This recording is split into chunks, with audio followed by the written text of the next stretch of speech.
Yeah. जय श्री कृष्णा साथियों, आदाब, नमस्कार साथियों। आज काफ़ी दिन बाद चर्चा हुई है अपनी। तो आज अपने एक विशेष टॉपिक, एक विशेष महत्वपूर्ण बीमारी को लेके आए हैं, उसके बारे में चर्चा करेंगे, जो कि है एपिलेप्सी यानी कि मिर्गी।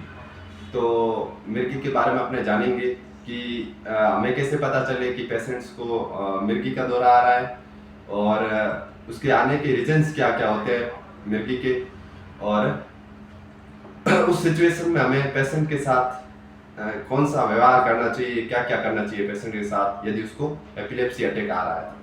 तो सबसे पहले जानेंगे कि एक एक करके अपने मिर्गी के बारे में कि मिर्गी सिम्टम्स क्या होते हैं। तो सबसे पहले आपको पता ही है कि जो मिर्गी का पेशेंट होता है उसको सबसे पहले बेहोश हो जाता है, और मुंह में से झाग आना, या फिर किसी भी बॉडी के एक पार्ट्स का अकड़ जाना, ऐसी सिचुएशन होती है। तो अपन को पता चलता है कि इसको मिर्गी का दौरा है। हाँ, एक बात ये भी हमें ध्यान रखनी है कि मिर्गी के दौरा, ये सब सिम्टम्स यदि एक बार होते हैं किसी पेशेंट के साथ, तो हम उसे मिर्गी का दौरा नहीं कह सकते हैं। यदि यही सभी सिम्टम्स महीने में 2 या 3 बार या 1-2 महीने में बार बार हो रहा है, तो अपन कह सकते हैं कि ये एपिलेप्सी अटैक्स है। तो अब हम चर्चा करेंगे कि इसके रीजंस क्या होते हैं। बात करें इसके रीजंस की, तो इसको 2 भाग में डिवाइड करेंगे। तो पहले, सबसे पहले बच्चों में इसके अलग अलग रीजंस होते हैं। तो बच्चों में रीजंस क्यों होता है, यानी बच्चों को एपिलेप्सी के क्या कारण हो सकते हैं।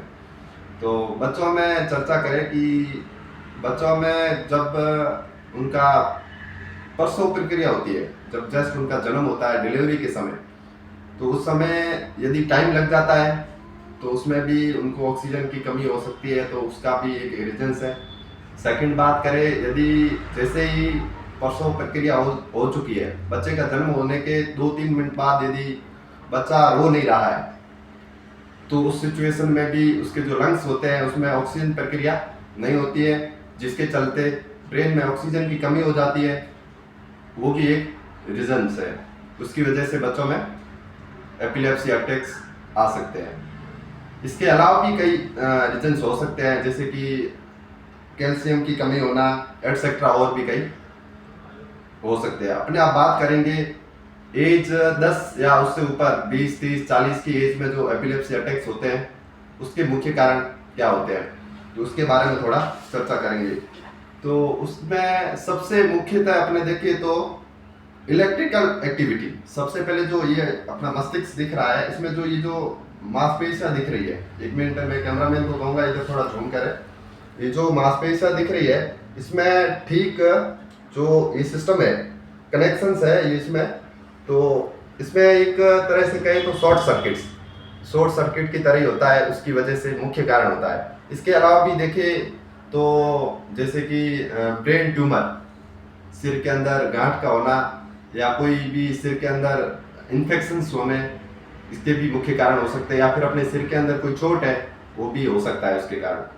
और उसके अलावा अपने बात करेंगे, यदि कि किसी को अपने पास में कोई पेशेंट्स है, तो उसको अटैक आ चुका है, दौरा आ चुका है, तो उसके साथ कैसा व्यवहार करना चाहिए हमें। तो सबसे पहले उसको, आपको डरना नहीं है, घबराना नहीं है बिल्कुल भी। और विशेष करके उसको आप, जैसे कि अपन घबरा जाए, उसको पानी वगैरह पिलाए, कोई भी ऐसा लिक्विड उसको नहीं पिलाना है, उसको खुला छोड़ना है। और ऑक्सीजन एकदम पर्याप्त मात्रा में उसके पास ऑक्सीजन आनी चाहिए। और यदि उसके टाइट कपड़े वगैरह पहन रखे हैं पेशेंट्स के, तो उसको लूज कर देना चाहिए। और बाकी कभी भी विशेष ध्यान रखें कि यदि पेशेंट्स को 4 या 5 मिनट या उससे भी ज़्यादा मिर्गी आई हुई है और अभी तक सही नहीं हो रही है, तो विशेष करके आपको एम्बुलेंस को कॉल करना चाहिए और चिकित्सा सेवा लेनी चाहिए तुरंत प्रभाव से। यदि 4-5 मिनट हो गए हैं और ठीक नहीं हो रही है, तो उस सिचुएशन में हमें एम्बुलेंस की सेवा कॉल करके और हमें चिकित्सा सेवा लेनी चाहिए। धन्यवाद।